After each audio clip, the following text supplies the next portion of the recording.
Indonesia China NIM 201110301049. Ini menjawab soal ujian mata kuliah manajemen sumber daya perikanan kelas 01. Nomor 1 adalah salah satu penyebab tidak maksimalnya pengelolaan perikanan di Indonesia adalah kurangnya armada penangkapan ikan berukuran besar. Apakah Anda setuju dengan pendapat itu? Jawabannya adalah saya setuju. Karena kurangnya armada penangkapan ikan berukuran besar dapat menjadi salah satu faktor yang mempengaruhi pengelolaan perikanan di Indonesia. Armada penangkapan ikan berukuran besar seperti kapal penangkap ikan industri memiliki kapasitas yang lebih besar dalam menangkap ikan dalam jumlah signifikan. Ketika armada penangkapan ikan berukuran besar kurang, dapat terjadi pengambilan ikan yang berlebihan dari populasi ikan tertentu, yang pada akhirnya dapat mengganggu keseimbangan ekosistem laut dan mengurangi jumlah ikan yang tersedia untuk masa depan. Namun, penting juga untuk mempertimbangkan faktor-faktor lain yang mempengaruhi pengelolaan perikanan di Indonesia.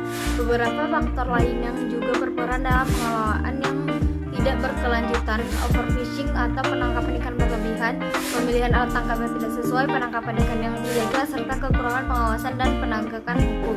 Oleh karena itu, sementara kurangnya armada penangkapan ikan berukuran besar dapat menjadi salah satu faktor yang berkontribusi terhadap masalah pengelolaan perikanan di Indonesia. Masalah ini sebaiknya dilihat dalam konteks yang lebih luas untuk mendapatkan gambaran yang lebih komprehensif mengenai permasalahan tersebut. Yang kedua adalah apa dampak sampah laut terhadap sosial budaya nelayan. Sampah plastik di perairan laut selain merusak biota yang ada di dalamnya, juga bisa mengganggu mata pencaharian nelayan tradisional. Dampak yang ditimbulkan dari benda yang tidak mudah terurai secara alami itu bisa mengakibatkan alat tangkap mereka menjadi rusak. Dampak sampah terhadap keadaan sosial dan ekonomi yaitu dengan pengelolaan sampah yang kurang baik akan membentuk lingkungan yang kurang menyenangkan bagi masyarakat. Misalnya bau yang tidak sedap dan pemandangan yang buruk karena sampah bertebaran di mana-mana. Yang ketiga, strategi apa yang dapat diambil untuk mengurangi sampah laut. Sertakan contoh kasus. Ada beberapa strategi yang bisa kita lakukan. Di antaranya mengedukasi nelayan sekitar tentang dampak buruk yang akan disebabkan oleh sampah plastik. Kemudian mengedukasi nelayan bahwa sampah terbagi menjadi beberapa kelompok. Sederhananya, ada yang bisa diperbarui dan ada yang tidak bisa diperbarui agar nelayan juga bisa bersama-sama untuk bijak memilah sampah. Yang keempat, faktor apa saja yang harus dipertimbangkan untuk menilai suatu kelayakan suatu kawasan pesisir menjadi kawasan ekowisata. Untuk menilai kelayakan suatu kawasan pesisir sebagai kawasan ekowisata, ada beberapa faktor yang perlu dipertimbangkan. Berikut adalah beberapa faktor yang umumnya menjadi pertimbangan.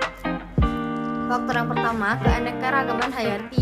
Keanekaragaman hayati yang tinggi dan ekosistem yang sehat menjadi aspek penting dalam menentukan kelayakan suatu kawasan sebagai kawasan ekowisata. Keberlanjutan lingkungan kawasan yang akan dikembangkan sebagai kawasan ekowisata harus memperhatikan keberlanjutan lingkungan. Ini mencakup pengelolaan sumber daya alam dengan bijak, pemulihan ekosistem yang rusak, penggunaan energi terbarukan, dan perlindungan terhadap lingkungan alam serta oksigen yang ada. Nilai budaya dan sejarah. Faktor budaya dan sejarah kawasan juga harus dipertimbangkan karena warisan budaya, tradisi lokal, situs arkeologi atau adat istiadat yang unik dapat memberikan nilai tambahan bagi pengalaman ekowisata dan membantu pelestarian budaya setempat. Partisipasi masyarakat lokal. Keterlibatan dan partisipasi masyarakat lokal sangat penting dalam pengembangan kawasan ekowisata. Infrastruktur dan aksesibilitas.